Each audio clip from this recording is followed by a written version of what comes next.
Welcome to the core activity doc, and in this section we'll be covering the IFRS, okay, so which is the International Financial Reporting Standard. Now remember, the IFRS, what we need to cover is that it will be related to the case, related to a preceding company. We are not particularly interested in things like conceptual framework. We are not particularly interested in who sets the IFRS, for example, up to the IFRS Foundation and up to the IASB to set up the IFRS. So this is why we'll be covering each of the IFRS in turn. The first accounting standard is according to the International Accounting Standards number 2, inventory. Okay, so the IFRS, of course, the previous standard still exists. We call them as the IAS. But the latest IFRS, unless we replace the new standard from the old one, of course, we'll be using the name called IFRS. Now, if you're not particularly sure about the number in the IFRS, don't quote it, but rather you should say per IFRS inventory. Instead of saying to the examining team, this is according to the IFRS number 2 inventory, because IFRS 2 is all about the share-based payment. It's not about inventory at all. So no need to quote the number if you're not particularly sure about that. Now, related to inventory, the sort of questions that may be examined will be including the general rule and also the cost valuation, for example, using first in, first out, or the weighted average. And the inventory write-off, which means the damaging to inventories, and we need to reduce this value to a net realizable value. Now, how we think about the IAS2 inventory would be this. Firstly, inventory is something that the business holds in order to sell it. So this means that I think the aim for that will be to sell in the ordinary course of business. But you don't really have to quote the exact same word as I mentioned before in your exam, because this is not an open book exam. So most likely that you need to say to the examining team that the aim of inventory is held to be sold. Now, of course, we buy the inventory inside the business, we'll be using the historical costs method. So historical cost, which means according to your purchase price. The purchase price, if you determine that would be $100, you simply increase the purchases or inventories account until credit cash. But there may be some of a trade discount, which means if you buy this inventory, you can get 20% off discount.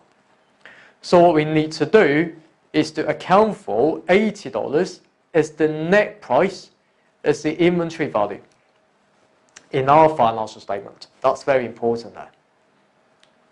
Other costs, for example, the installation costs. For example, that we buy the inventory, but we will need to install it, okay, in our warehouse to fit into a particular machine.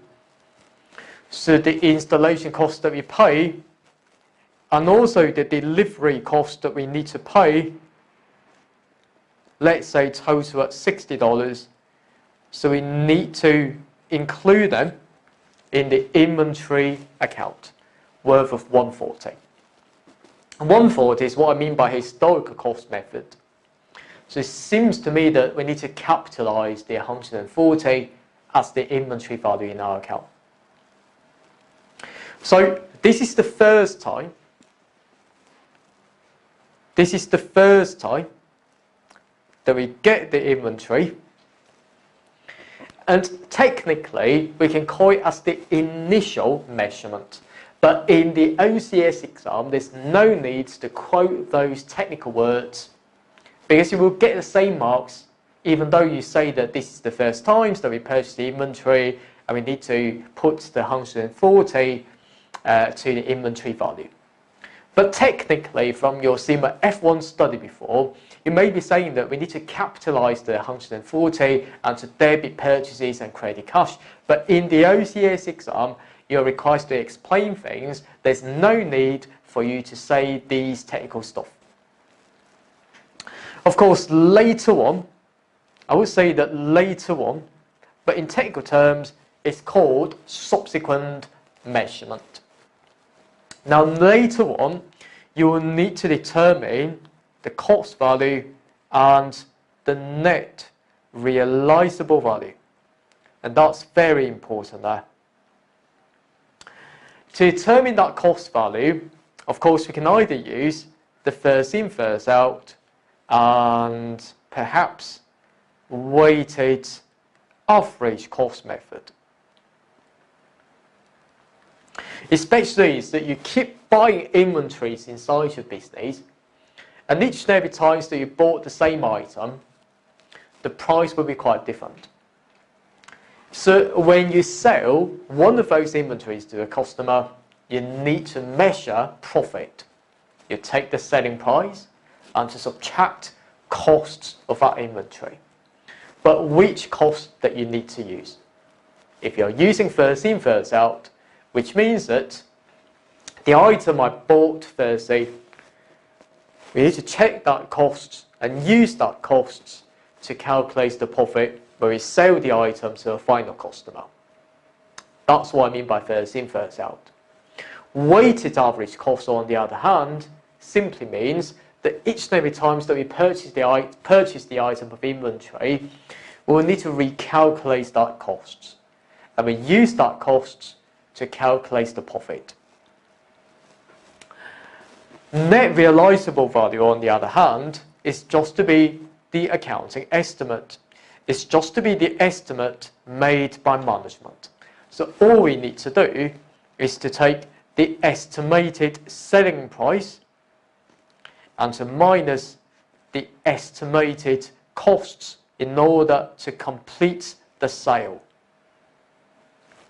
So for example, according to a company's pricing list, that the price that we sell the item of inventory usually at $80.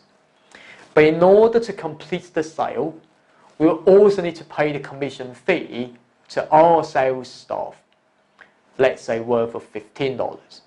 So 80 minus 15, the net realizable value, which means we can realize 65 that we estimated is the cash to the business.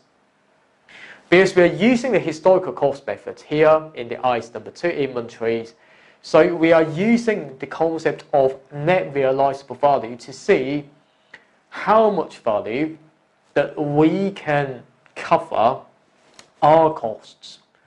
Because if you're operating on a not a breakup basis but on an ongoing basis, which means under a going concern assumption, the business has to make profit. And this is why usually the net realizable value will be much higher than the costs, so you can make profit from it. However, if the inventory is damaged, for example, that the cost is much higher than net realizable value, so this means that the inventory is damaged or becoming obsolete. So what you need to do, you need to tell the examining team that you need to write off the inventory value to the net realizable value, or NRV for short. So I believe that all these bits and pieces can help you pass this standard, okay, in the OCS exam. Because in the OCS exam, when a particular accounting standard came up, it will not account for approximately 50-60% of the total question, but possibly 30 to 40% only. Now, if you're using my 12 paragraphs principle, it times by 30 or 40%, approximately 3 to 4 paragraphs that you can make. If you're not sure about the IFRS, if you can't write 3 to 4 paragraphs, I suppose at least you can write 2. So you can't fail this part, pass it. But don't be perfect on that, because I specialise in teaching the IFRS. If you want me to teach the IAS 2 inventories to you, I can spend 2 to 3 hours covering all the aspects in the standard. But in the OCS exam, the examining team is never interested in those, but requires students to have a basic understanding of the accounting standards, and this will be absolutely nothing there. Of course, you can further say that inventory, yes, will include raw materials, work in progress, finished goods items. The inventories, when we determine that inventory, if it is not for retailer, but it's for manufacturer, we also consider the overhead. We need to calculate the overhead absorption rate based on the normal capacity, okay, of within our business. Well, you don't really have to learn all of them, really. Now, I've summarized a few model answers, or the pre-learned paragraph for you. Now, firstly, the inventory value at the lower of cost and net realizable value, and that's important. And it includes the purchase price that counts off, excluding trade discount. And of course, overhead can sometimes be included if you are the manufacturer rather than the retailer who buys inventory at low price and without any sort of manufacturing work later on, but aims to sell it at a higher price. Now, sort of cost that should be expensed rather than putting into the inventory value, for example, the abnormal wastes, okay, so which means the abnormal loss of the inventory and general storage costs, if you can remember that. And how we calculate the net realizable value, we take the expected selling price minus in costs to sale. So that's important there. Now, you can see a particular question, for example here, that how the damage to the finished good will affect our financial statement. Okay, so it's talking about here, damage. The first conclusion that I can tell the examining team is that we need to write off the inventory value to NRV. That would be my first point. Second point, it really depending on whether or not the damage to inventory will really resulting in the inventory cannot be sold to others. So in this case, the NRV will certainly be 0 because there will be no expected selling price, okay, if the inventory damage is so severe. Therefore, we need to fully write off the inventory value. And the third paragraph, you can say to the examining team that this is according to the accounting standards requirements, the law of cost and NRV. And further, you can say that how it determines the NRV in this case to take the estimated selling price and to minus the estimated cost of sale. If you say those things, of course, you will score the full marks, okay? Do we need to closely relate source requirements to the pre-sim? The answer for that would be absolutely no. Do we need to relate that back to the unseen material? Well, the answer for that is, it really depends. For example, you can say that what sort of finished goods that the case is talking about, you can change that name and no more than that. And the damage, how it damages the inventory, whether or not it's been stolen by somebody else or damaged by sort of bad weather, so for example flood or fire. So that's how we relate that to the case. Okay, so if you spend lots of time reading through and planning how my answer can be related back to the unseen exhibit, no need to do that in the OCS exam only. But of course, in the MCS management case and the strategic case study later on, I highly suggest you to relate your answer closely to the case, but I will teach you in subsequent stages. Moving on. Another accounting standard is the IAS number 10, event after the reporting period. So this means that when we account for the transactions, so usually this year, for example, year 1, we will bring the event and even different transactions, for example, the sales revenue and purchases, in our current year's account. However, if events happening after the year end, we will need to think about the events after the current year end, whether or not we should bring those in our year 1's account or in the year 2's account. So really depending on whether or not firstly events will be happening between the year end up to financial statement being authorised and issued to shareholders. If events happening within this period, of course, we will need to see whether or not it has a cause and effect relationship with the transactions happening in the year 1. So if the answer for that is yes, we call them as adjusting event. Now, adjusting event, you don't really have to quote the definition for that, because the exact quote from the IAS number 10 would be that event after the reporting period, if it provides evidence existed at the reporting date, these will be adjusting event. So what we need to do is to adjust the transaction, which means we need to put the double entries in, which means debit and credit something. And we need to reflect these in the year 1's account, although the event happening in year 2. If it does not provide evidence existed at the year end, we treat them as non-adjusting event. So which means that we only disclose the event in the year 1's account. And of course, we will adjust that in the year 2 when the event happened. But you don't really have to quote them. My view is this. In this exam, you will need to see in the exhibit information if after the reporting period, examining team told you the inventory sold at a loss or customer bankrupt or company bankrupt. Okay, so if that's the case, then you will say to yourself, right, this is the adjusting event. So first point, this is the adjusting event because customer declared bankruptcy. First point.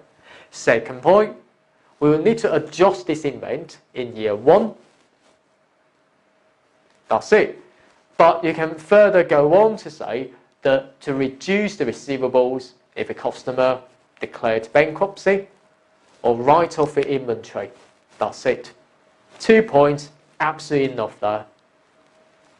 Non-adjusting event, if you see in the exhibit related to fire or some of the bad weather and even flood or dividend or shares stuff that happening, so for example declared after the year end that we want to distribute dividend to shareholders or perform share issues after the year end, non-adjusting. That's your first point. The second point is that we need to disclose this event in year 1. That's it. Of course, regarding disclosure, you need to disclose what is the event and the amount, okay, and the timing. That's it. Right, that's the IAS number 10. If you see in the past exam question that, okay, how the customer gone into liquidation affecting our financial statement and implication for that. As I said before, the step number 1 in there, customer liquidation, yes, you've seen that. That's an example of what? Adjusting event. Implications, yes, we need to adjust the year 1's account. So for example, to write off the receivables value, okay, in the year 1's account. That's it. Do you need to write too many paragraphs in there? Well, the answer for that is no. From my perspective, my view is that 2 points, absolutely enough in there.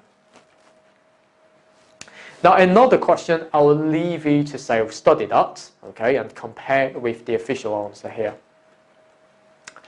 Moving on. IAS 16, property, plant, equipment. Now,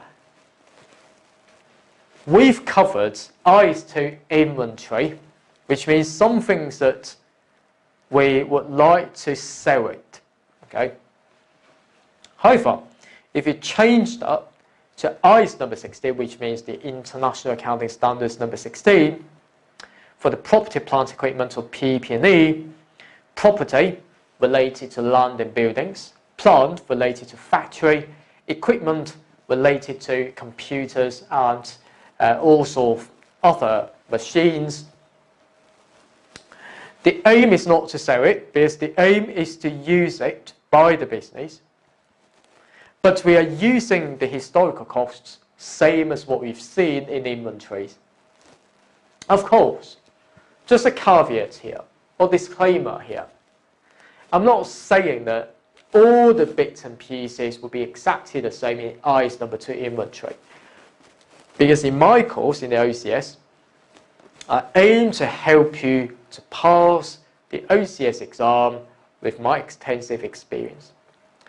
So therefore, I know the habit of the OCS examining team that will test this standard on the basis, level, not in depth.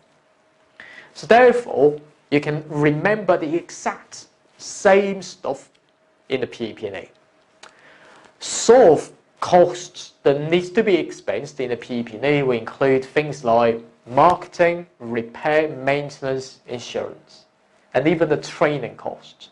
So make sure that if you're seeing those words, which are not related to the purchase price, not related to installation, not related to delivery, it's highly likely that we need to expense them directly for the very first time when we purchase it. Of course, in IAS number 16, when we purchase the PP&E, we use the term called acquire rather than to purchase something. Later on, for the IAS number 16, we can either use the cost model, which means we take costs and to minus accumulated depreciation. You need to remember that word properly. However, we can choose to use the revaluation model there, which means that we will need to use the revalued amount and to minus any new depreciation based on the revalue amount. That's it. Of course, there will be quite a few criteria in the revaluation model in the IAS number 16. But if I were you, I would like to mention the popular principle that is listed in the revaluation model, including that we will need to do it frequently. How frequent it is that we need to revalue the property, plant, equipment, it depends. If the market price is very volatile, yes, more frequently. For example, 6 months, every 6 months, you to engage with an expert and to put a value on that. At the same time, you need to understand the concept of each class. So which means that if you decide to use the revaluation models to revalue the property, plant, equipment, you need to adopt this accounting policy for each class, for whole asset within that class. You can't say that I would like to use the revaluation model for the property. For property, we've got two classes in there, land and buildings. Alright, I would like to use the revaluation model solely for land, not for buildings. Absolutely fine there.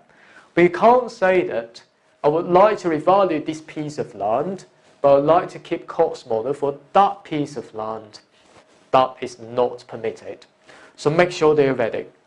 And of course, some of the stuff that you need to remember is something called the revaluation reserve. So what do I mean by revaluation reserve is this. If you're trying to revalue the piece of property, plant, equipment, let's say from $10 to $30, the increase of $20, we cannot put that into the current year's net profit, but we need to put that directly into the reserve within equity in our statement of financial position. So make sure that you'll always be ready for that. Now, I would say that, yes, from my perspective, that would be absolutely nothing there. So, for example, the model answer for capitalization of expenditure, which means the first time that we assign a value to the PP&E, and the revenue expenditure, which means the first time most likely, and even later on, that we incur things like repair and maintenance to maintain the current capacity of the property, plant, equipment, or to put them into the P&L, rather than to capitalize it as the PP&E value. The subsequent measurement, we don't need to quote this really, which means later on, we can choose cost or revaluation model there. So this will be accounting policy for the business. And the PP&E revaluation, as I said before, we should do it quite frequently, no cherry picking, which means for the whole class of PP&E. Regular, which means frequently, revalue amount, we put that into the revaluation reserve, okay? So rather than directly to retained earnings, where we can use that to determine how much dividends that we need to pay to shareholders, and even the P&L, we can't do that. Now, revaluation, as I said before, yes, need not to be an annual basis. Revaluation gain in the OCI, in the other comprehensive income, which means the revaluation reserve. So, revalue existing property for the whole class, okay, and we need to depreciate that based on the latest revalue amount. That's enough for you to pass the IFRS related to IAS number 16. Now, if you see in the past exam how this topic was tested, so are you aware that our city bicycles are very successful and we are making more permanent decisions regarding our production arrangement? The factory we are currently renting is up for sale, and I think we can negotiate the price, okay, of 3, which I believe will be 2 for buildings. This is nothing to do with the IAS number 16 at all. It should be able to complete the purchase as a result, entitled to a refund 1 to 5 on the annual rental that we already paid. Okay, so simply debit receivables and possibly credit income. Now, firstly, whether it would be possible to offset the rent refund against the cost of factory. Of course, the answer is no. Secondly, understands the annual depreciation charge of the purchasing of the factory building and the land that is built on, which means that for the factory building, we need to depreciate that. So either using straight line method or the reducing balance method. Straight line method will result in the same depreciation expense each year, but for balancing, which means reducing balance method, there will be more depreciations to be charged in the early years and less depreciations to be charged in later years. For land, of course, never depreciate land. Thirdly, interesting accounting implications of revaluing the factory on an annual basis. Here to touch on how the revaluation principles, I've listed 3 principles in, and you can say them in the exam.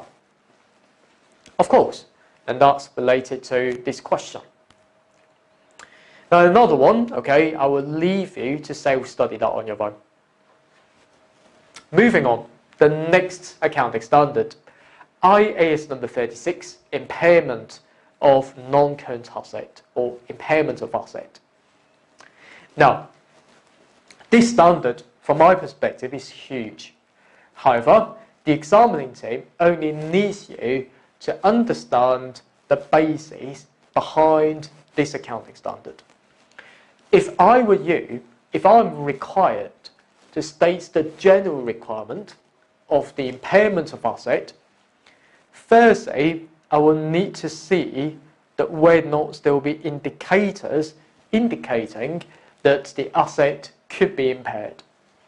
It could be the internal indicator, for example, the asset is damaged, or the external indicator, for example, somebody else is affecting our business profitability.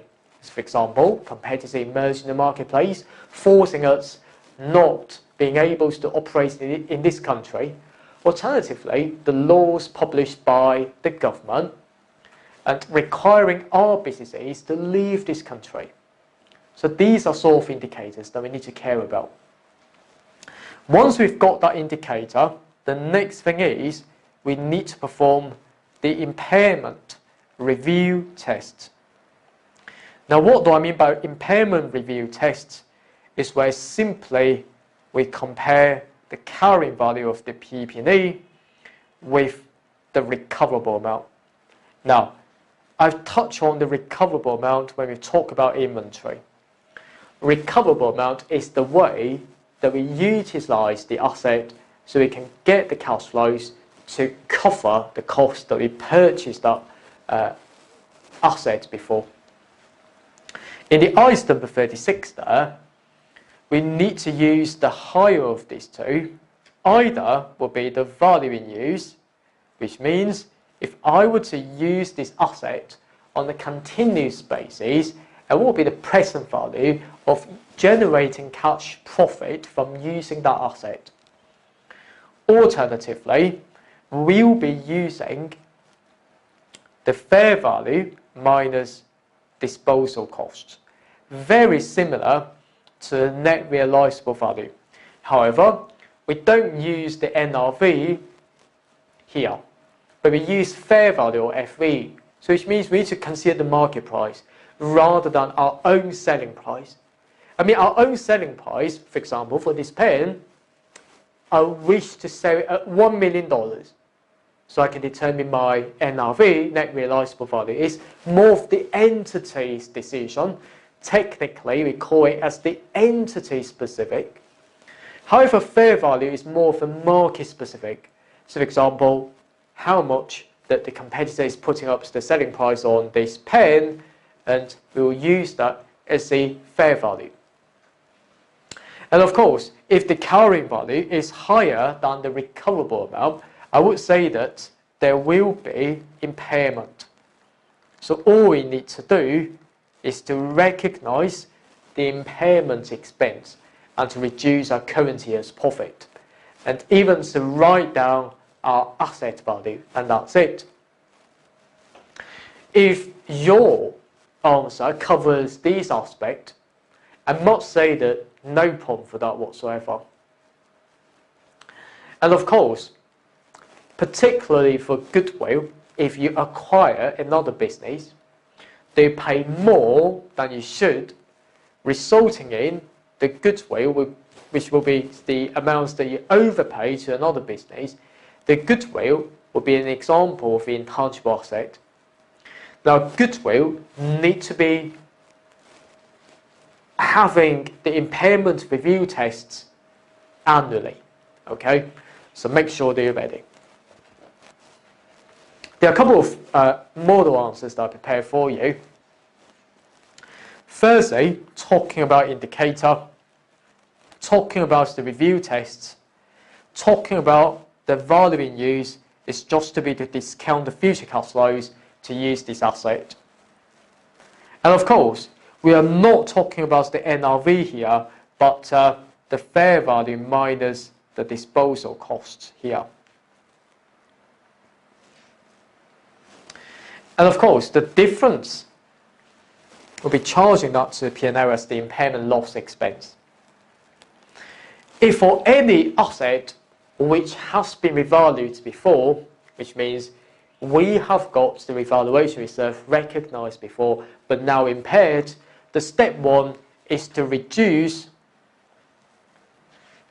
the original revaluation reserve with the balancing figure we charged up to the expense. Okay, so that's important. As I said, for goodwill, we need to be having the impairment review tests annually. For other cash generating unit, but for this paper, you can think about it as the separate product line within that business. So for each of the product line, we'll need to consider the impairment review tests on a product line and product line basis. So mainly to reduce the management work.